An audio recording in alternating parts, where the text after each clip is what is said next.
Buenos días, profesor. Buenos días, compañeros. El día de hoy voy a dar respuesta a las interrogantes planteadas como materia de evaluación para este video. En primer lugar tenemos cuál fue el trámite que siguió el caso de Keiko Fujimori. Bueno, esta investigación se dio inicio en relación al delito de lavado de activos mediante la disposición número 1 emitida con fecha del 8 de marzo del 2016. La cual tuvo como motivo una compilación de notas periodísticas en una campaña electoral, estableciéndose como hechos materia de investigación los dos siguientes. En primer lugar, la recaudación de supuestos cócteles realizados en 3 fechas diferentes que no habrían sido fiscalizados, y en segundo lugar, la vinculación que supuestamente existía o existe entre el Partido Fuerza Popular y el Instituto Liberty. Dicha disposición estableció un plazo de 60 días hábiles para realizar las diligencias preliminares. En segundo lugar, tenemos la disposición número 2, emitida con fecha del 20 de mayo del 2016, en la cual se estableció un plazo excepcional de 60 días más. En tercer lugar, tenemos la Providencia 124 del 13 de septiembre del 2017, en la cual la Fiscalía dijo que le faltaba realizar actos de investigación. Y por último tenemos la disposición 13 de fecha de 27 de octubre del 2017, con la cual se da respuesta a la solicitud de control de plazos que estableció la defensa, en este caso, calificándose en primer lugar el caso como uno de organización criminal y en segundo lugar estableciéndose un plazo de 36 meses para realizar las diligencias preliminares.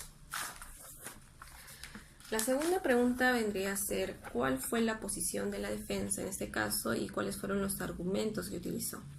Bueno, pues en primer lugar el petitorio de la defensa fue que al amparo del artículo 332.4 del Código Procesal Penal se solicitara a la Fiscalía que emitiera la disposición de culminación de las diligencias preliminares dado que se había vencido el plazo.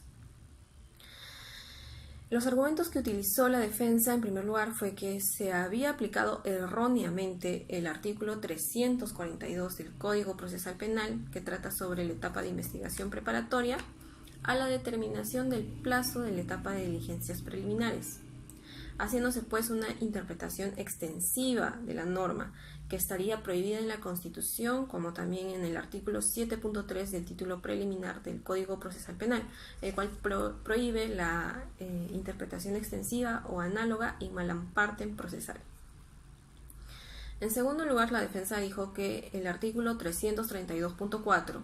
referido a la etapa de diligencias preliminares, establece un plazo de 60 días, pero que por circunstancias especiales o complejas el fiscal podría fijar un plazo diferente, de manera excepcional. Dicho plazo ha sido desarrollado tanto por la Casación 144-2012 como por la Casación 134-2012. La primera estableció que el plazo de 8 meses era para casos complejos, ¿no? Considerando casos complejos, entre muchos otros, el de crimen organizado precisamente. Y bueno, que este plazo de 8 meses se consideraba siempre y cuando el caso había sido declarado por la Fiscalía como uno complejo.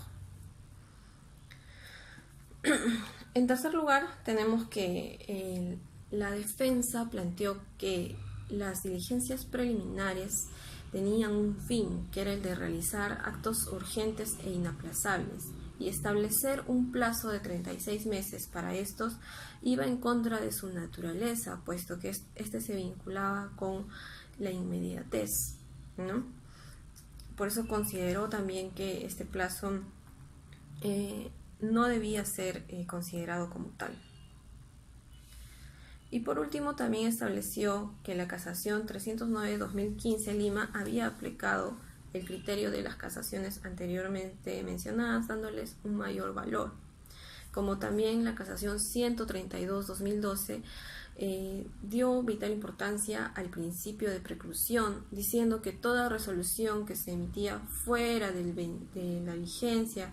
de un plazo era inválido, ¿no?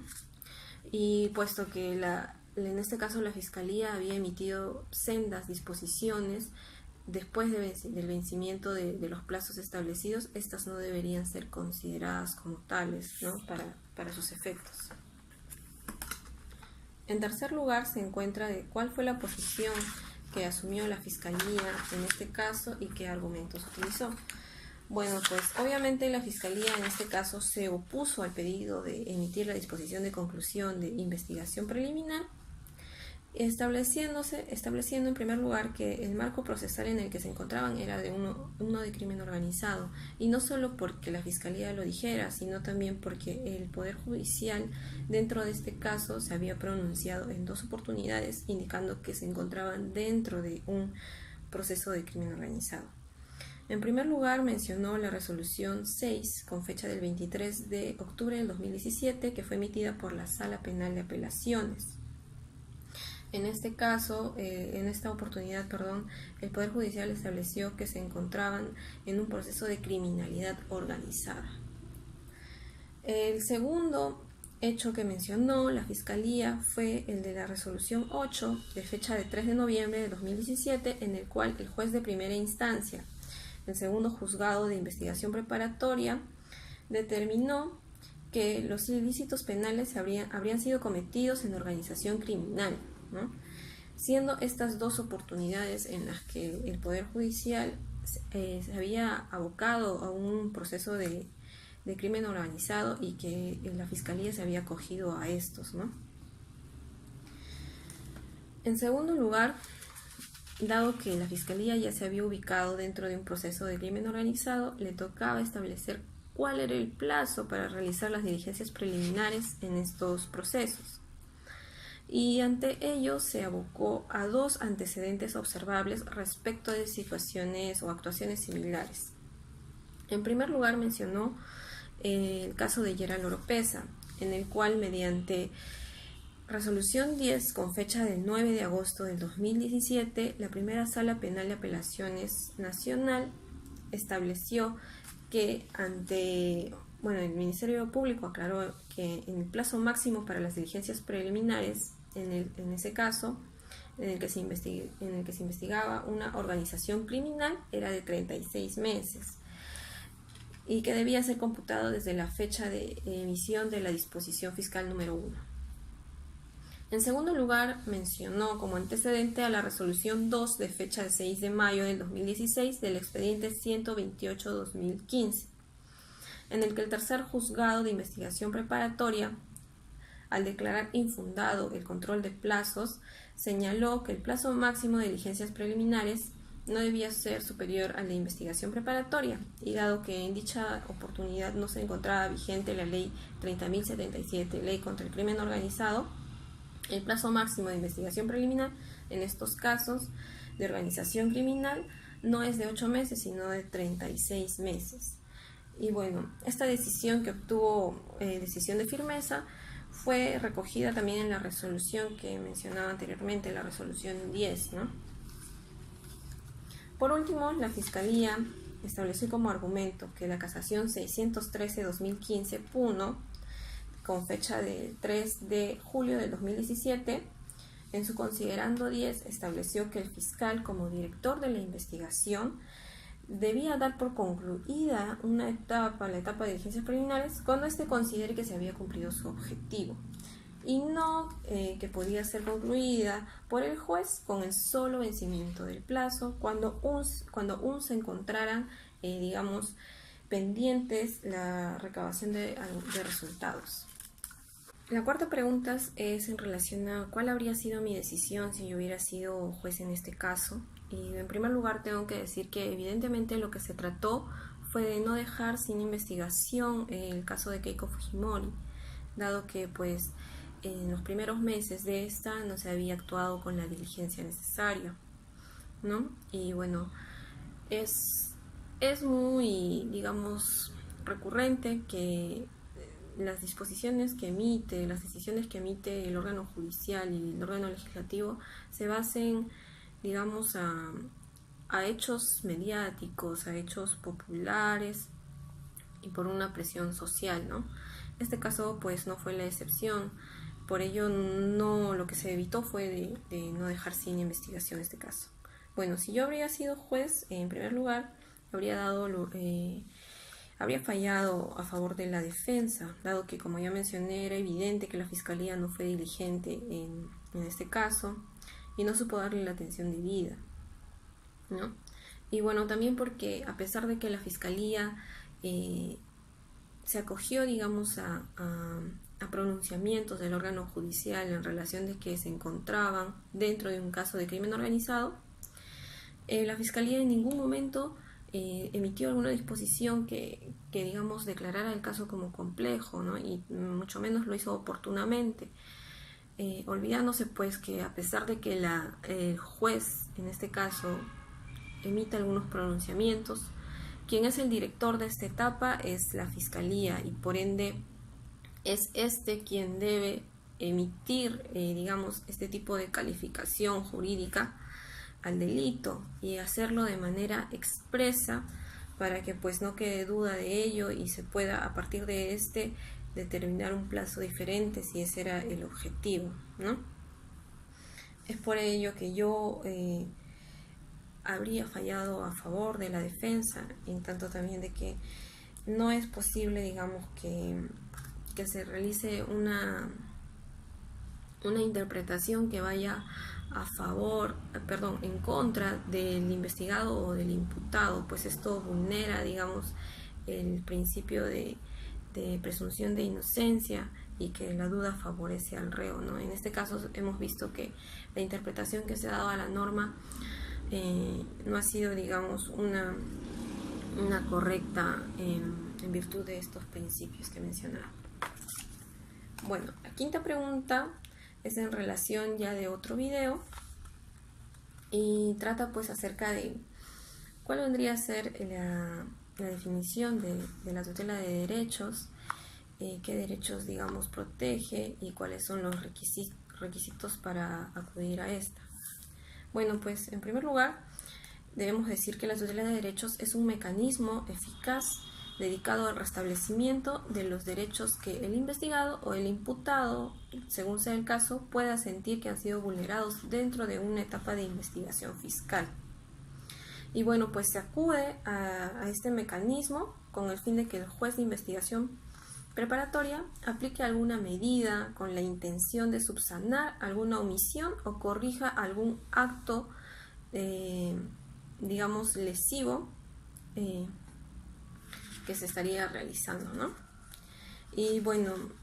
esta tutela de derechos como mecanismo protector de los derechos constitucionales de la persona, en este caso del investigado, del imputado, pues se aboca no solamente a los derechos informativos que están contenidos en el inciso 2 del artículo 71 del Código Procesal Penal, sino también a todos los derechos constitucionales que pueda sentir, en este caso, la persona investigada que le ha sido vulnerado, ¿no? Y esto en virtud de una interpretación sistemática del artículo 71, en el cual menciona en el inciso 4 lo que estoy diciendo. Y bueno, los requisitos que se establecen para acudir a este mecanismo es, en primer lugar, que se haya dado un aviso previo a la Fiscalía de, digamos, de esta vulneración, en virtud de que sea la misma Fiscalía quien subsane estos errores. Y en segundo lugar, que, bueno, dado que la tutela de derechos es de carácter residual, se haya revisado que no exista, digamos, otro mecanismo especial idóneo para el restablecimiento de este derecho constitucional vulnerado, ¿no? Esos serían los dos requisitos y bueno, obviamente también que el derecho que se esté vulnerando sea uno constitucional, como ya he mencionado. La siguiente pregunta es en relación ya de, bueno, como ya he mencionado, de la tutela de derechos y en este caso pues de la defensa del expresidente Pedro Pablo Kuczynski en la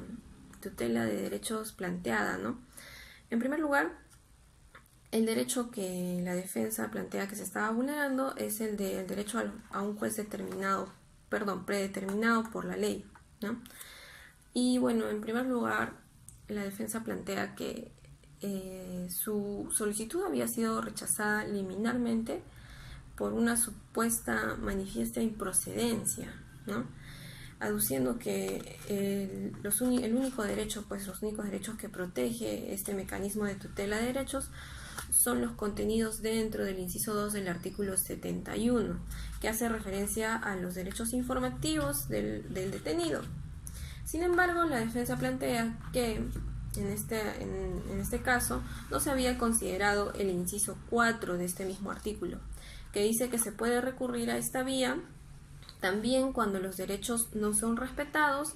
o son objetos de medidas limitativas de derechos o se planteen requerimientos ilegales, es decir, cuando nos encontremos ante la vulneración de cualquier derecho constitucional del imputado o del investigado, ¿no? Y bueno, en este caso pues planteó precisamente que no se había realizado una interpretación debida de este artículo. En segundo lugar, dice, como estaba mencionando, no se puede hacer una interpretación constitucional sobre una ley penal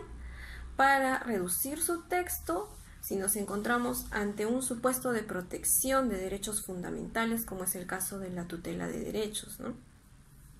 La interpretación que en este caso se estaba haciendo era restrictiva, cuando digamos que en tema de derechos fundamentales o constitucionales, esta pues debería aplicarse en forma extensiva. Bueno, en tercer lugar, la defensa mencionó el acuerdo plenario número 2 de la Corte Suprema, en el que consideró que además de los derechos informativos ya mencionados, se puede recurrir a esta vía de tutela de derechos ante la vulneración de la prohibición de utilización a la prueba ilícita, ¿no? Entonces ya se había planteado, digamos, un precedente para esta solicitud de la defensa, en la que se había permitido pues el ingreso a esta vía de tutela de derechos para un derecho diferente a los enumerados dentro del inciso 2 del artículo 71. Y por último, la defensa planteó que no existen otras vías para, digamos, revisar este pedido, puesto que, como se ha mencionado, la defensa se referiría, bueno, digamos, el juzgado en este caso no mencionó cuál sería la vía idónea. Como ya he planteado, uno de los requisitos es que no exista un mecanismo idóneo, ¿no? para el restablecimiento del derecho. Y al no haberlo mencionado, la defensa pues lo que hizo fue, digamos, entender que se refería a las cuestiones de competencia. Sin embargo, estas solamente pueden ser invocadas una vez, digamos, formulada la disposición de inicio de la investigación preparatoria, cosa que no se daba, puesto que en este caso nos encontrábamos dentro de la etapa de investigación preliminar, en la cual no se podía acudir a esta vía de cuestiones de competencia. Por ende, no existía una vía idónea y al no existir esta, la única vía sería la tutela de derechos. Y por último, se encuentra la pregunta de ¿qué hubiera resuelto yo si hubiera sido juez en este caso del expresidente Pedro Pablo Kuczynski? Y bueno, pues efectivamente creo que es muy obvia la respuesta, puesto que ya hemos entendido que la interpretación que se debe hacer de este artículo debe ser una sistemática y no basarnos únicamente en el inciso 2 del artículo 71, puesto que efectivamente hay más derechos de estos que son los informativos, que son los que digamos, corresponden al detenido. Existen más derechos que pueden ser vulnerados dentro de una etapa de investigación preliminar o investigación preparatoria, y estos no pueden quedar en un estado de indefensión, ¿no? Y dado pues que se ha considerado ya que los derechos constitucionales también pueden ser vulnerados y solicitados mediante este mecanismo, su restablecimiento, habría fallado pues a favor de la defensa, ¿no? Dado que no es posible dejar en indefensión, digamos, sin resguardo o sin restablecimiento de un derecho constitucional, si no existe una vía diferente, una vía idónea para esta, y si hacemos también un análisis sistemático de este artículo 71, que no debe ser abocado únicamente a lo literal, ¿no? del inciso 2, sino a una interpretación extensiva y sistemática de todo el artículo. Esto ha sido todo. Agradezco mucho su atención prestada y nos vemos en una siguiente oportunidad.